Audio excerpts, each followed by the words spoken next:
Petugas sipir Lembaga Pemasyarakatan kelas 2A Banda Aceh mengamankan seorang ibu rumah tangga yang mencoba menyeludupkan 230 gram ganja ke dalam lapas. Rencananya ganja tersebut akan diserahkan untuk suaminya yang tengah menjalani hukuman 15 tahun kurungan di dalam lapas tersebut karena kasus narkoba. Pelaku berinisial R, 43 tahun, warga Lamteba, Kabupaten Aceh Besar. Saat itu datang bersama putrinya berinisial S yang berusia 17 tahun.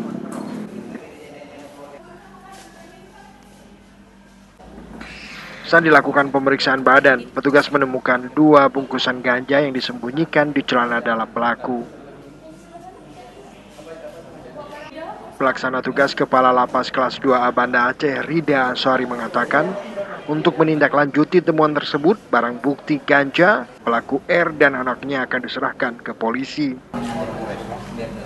Biasa tamu kita silakan untuk di ruang kunjungan.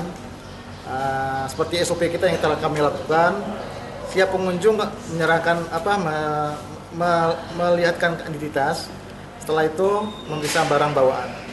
Setelah barang bawaan itu kita periksa, tahap selanjutnya adalah pemeriksaan badan. Ketika pemeriksaan badan, ada seorang ibu yang ingin berkunjung ke dalam, itu suaminya yang sekarang menjalani pidana di dalam.